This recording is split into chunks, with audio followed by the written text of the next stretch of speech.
Hello everyone. This month's mental health topic is unanswered pleas. Um, so I picked this topic instead of perhaps a topic that doesn't directly uh, correlate with one of the National Awareness Month's topics for the month of April. Well, see, the thing is that I wanted to pick a topic that I felt can sometimes um, be forgotten at all, be forgotten or overlooked, and it impacts more individuals than we know. Especially many of those individuals being children.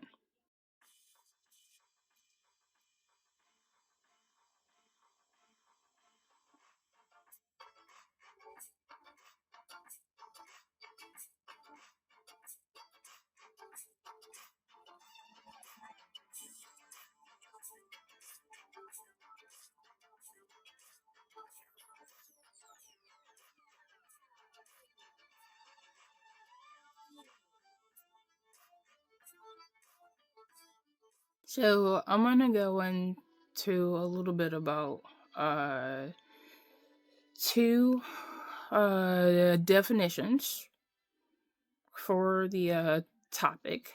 Both are from Google AI, but one has a more biblical meaning than the other one does.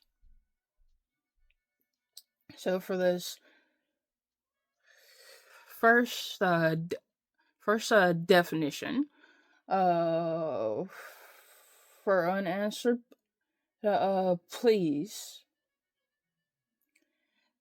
is going to be the scripture, the biblical at a perspective from Google AI. So this one reads, a way for God to test faith, to teach humility, or to allow individuals to experience different perspective on the situation. The next definition for unanswered pleas is um more of like of is a more of a is more of a human um perspective taken from Google AI. And this one reads, um it can reflect the feeling of being ignored, being overlooked, or that one's suffering is not being acknowledged. In addition, a lack of immediate response to pleas can lead to feelings of despair, frustration, and anger, as one might expect to receive to receive help or comfort.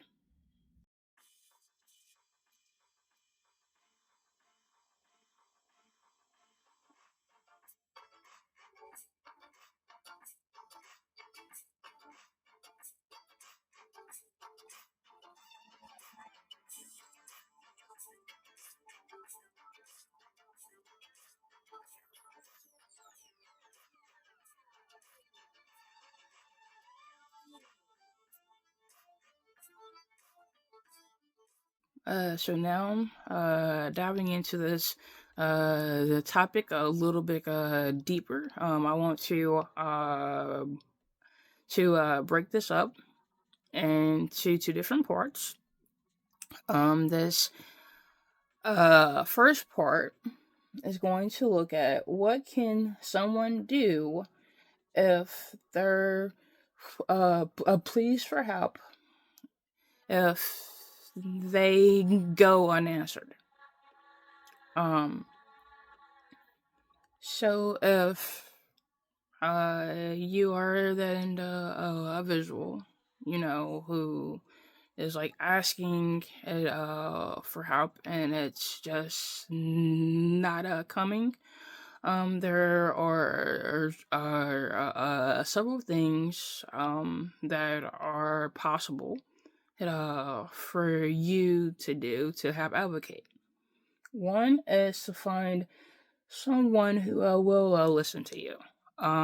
What that I found out was that not not everyone was like willing to like listen, because some people think that you're not being like honest, and that's based off of how they feel about the one who is causing the harm or the pain.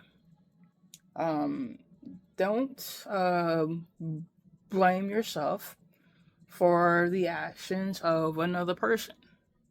Simply put, I mean that this is not easy to do, but you have to understand that it's not your fault.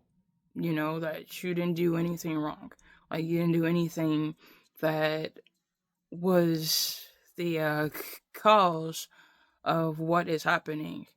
You know, that it isn't because, you were too like loud, or you weren't good enough, or you weren't like well behaved enough. No, like, it's not your fault. It's not anything that you did like wrong. um Definitely don't give up. Keep on fighting. Like, I know that it's not easy. Like, none of this is. But I think that the worst thing that someone can do if they're in that per like predicament is to give up. Because once we give up, that we ultimately basically say that the one who is causing us harm or doing us harm, that they win. Know that you have the right to feel safe. Like, that's a basic human right, is to feel safe. And if you don't feel safe, then that means that something's not like right. Like, whether that be at home, or be at school, or be at work, or be wherever. Like, if you don't feel safe, then something's not actually right. um know that you have the right to then act if you do not feel safe. you know I mean, I understand that if you're not of age, if you're like a minor, then there are certain steps that you have to take, you know. And then if you're not a minor, there are even more steps that you are able to then take.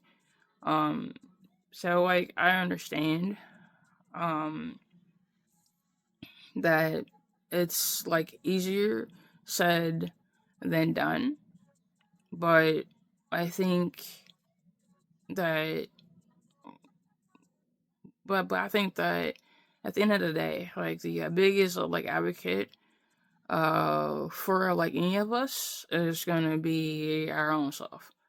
Um, you know, like I mean, it kind of goes along with something that I once heard in the military. You know, that closed mouth that it won't get a fit. You know that the biggest like advocate that you can possibly have for your own self is gonna be you. You know that if we want to see happen, if we want to see change, you know that we have to speak up and we have to keep on speaking up until we do find that a one individual who will actually like listen to us. Um, I'm not gonna go into my own story here. I'll do that towards like the like end. Um, but yeah, but definitely just don't give up. You know, just keep on like advocating, like you know, it's like until you find like that one individual that will actually listen.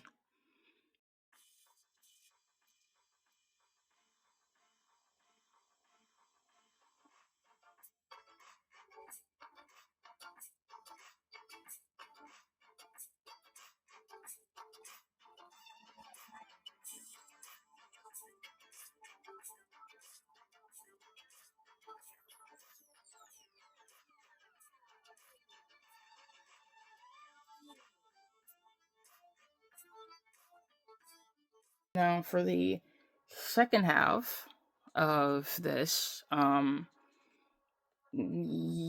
know, I want to go over what can someone do uh to help, you know, if they are aware that someone is in that kind of situation. Um, you know, they can provide and offer support to them, you know, like let them know that it's not their fault. You know, it's not anything that they did wrong, you know. Um, they can help them seek out help, you know, like assist them with getting help, you know. Um, they can try to help them the best that they're able to, you know, to get out of that environment, you know. You know, and above everything else, like I mean, like avoid like blaming them, like AKA like a victim blaming, like that does not help, you know. And I think that for some of us that is like easy to like do, you know, like it's easy like to blame it on the kid or on the like dealt like into like a visual, you know, like hey, well if you didn't do this then that wouldn't have happened to you. Like I mean, yeah, okay. Like, I mean, you may feel that way, and if you do, then maybe you should not try to like offer help. You know, maybe the best thing you can possibly do is just to leave them alone. Um, I'll get into that a little bit more on my own side of things, but I mean, yeah, like that's not what that person needs. Like they need to know that you're gonna be there because that you care and that you want to help them, not because you want to blame them for what happened. That that helps no one. No. So if you feel that you're going to blame them at all, then just step away from it. Step away from the issue, step away from them, like, go the opposite way. Because that's not what they need.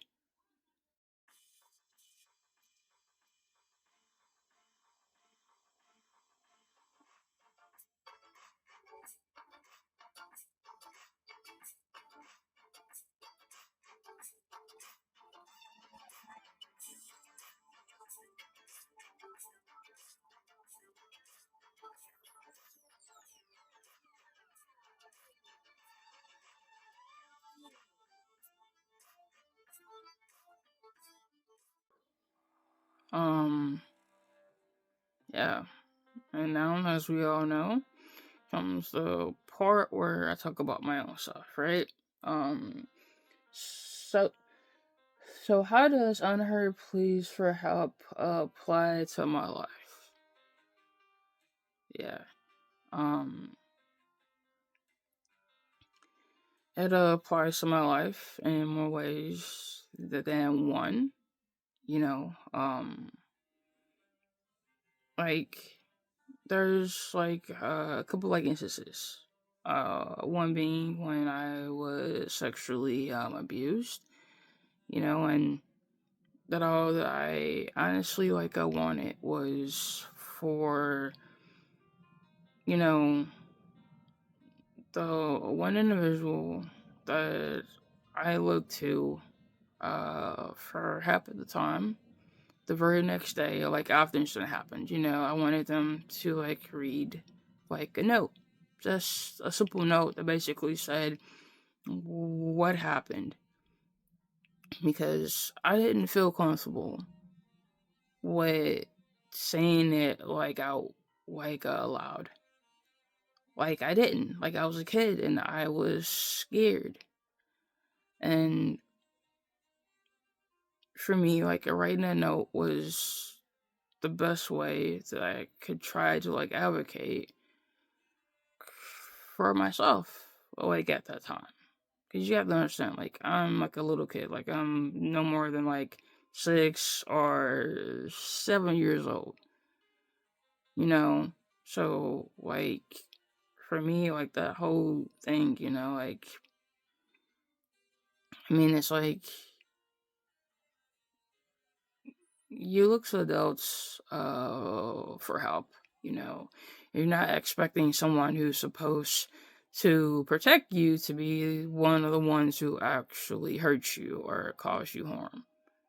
You know, um, so the note went that it went unread. And instead I was told to say what was written down in the note, when I made it clear that I couldn't.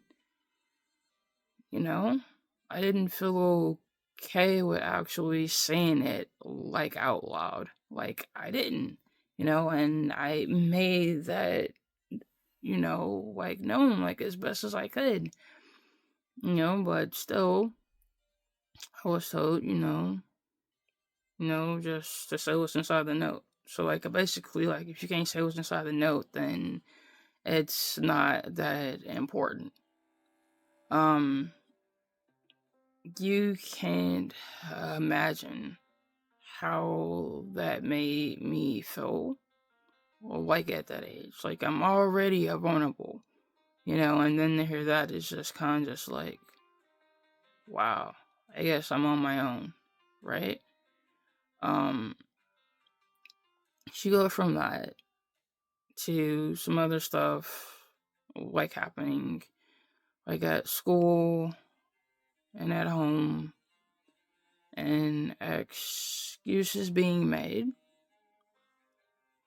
for why certain things are going on. Like I'm talking about like abuse, but not in the same form. Like I'm talking about like beatings now.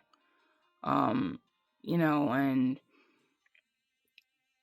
and it's like excuses are being made, like you're being told like it won't ever happen again, right? broken our promises, So once again, pleas for help have went unheard. And again,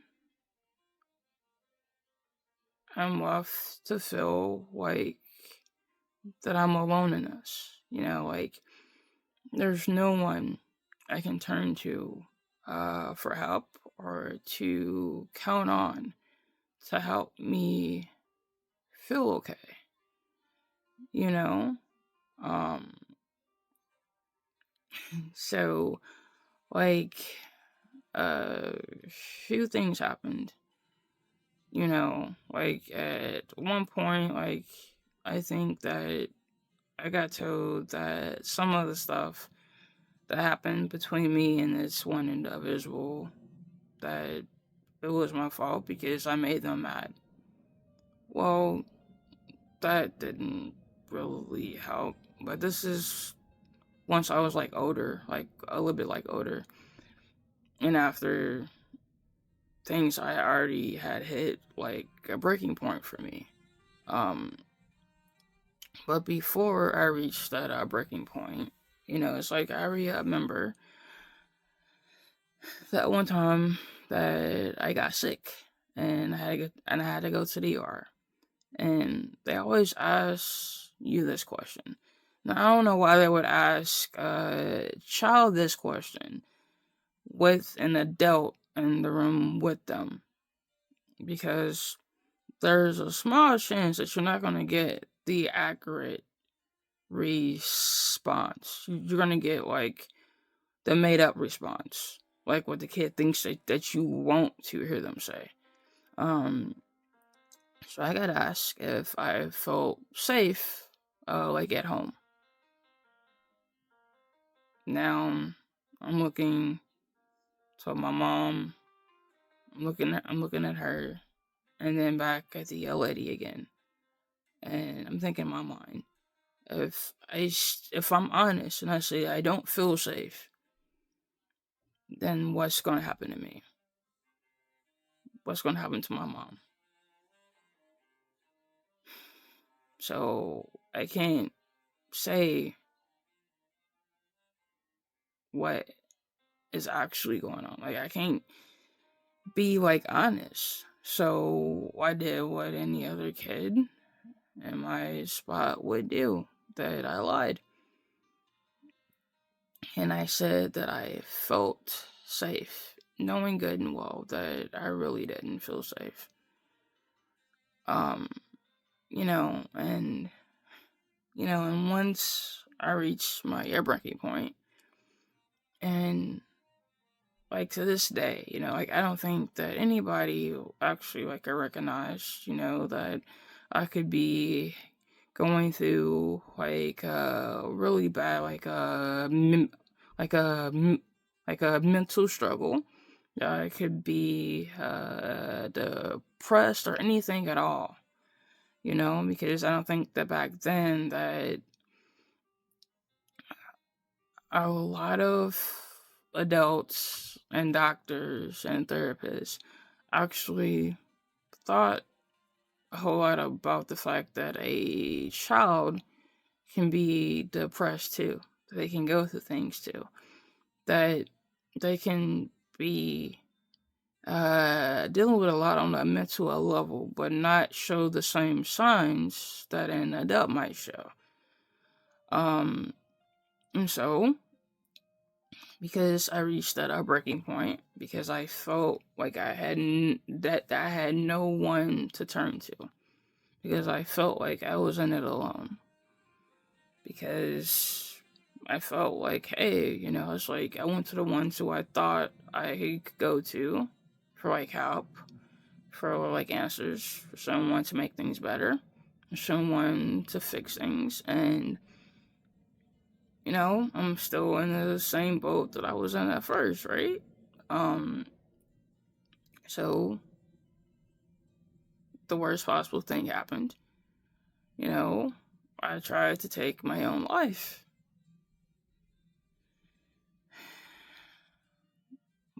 But but something recklessly happened, and God saved my life. Was I removed from what was going on around me? No, but He saved my life because that He felt that that it wasn't my time to go. And then in that instance, even though that I was at my breaking point, I felt like for the first time in like a while that I wasn't actually like alone in this.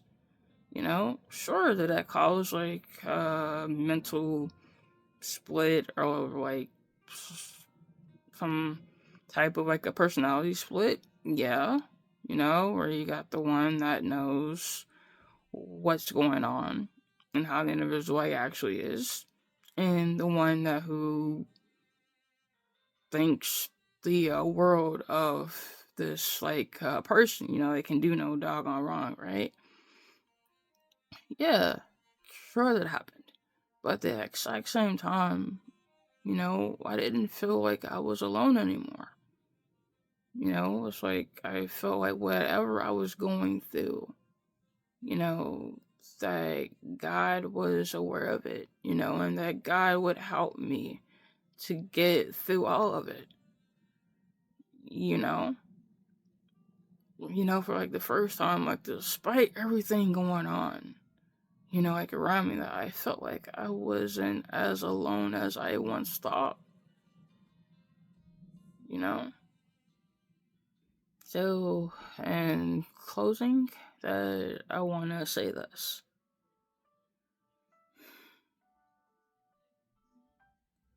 What someone needs, one of the best things you can like offer them, or one of the best things that you can find if you're going through this, is a good support system. Another good option is individual or group therapy, especially trauma-based therapy. Because there are certain things in regular therapy that won't get touched on as much, and I think that trauma therapy can help bridge that gap. One of the most important things that you can do, or you can tell anybody else to do, is to don't give up, to don't stop fighting, and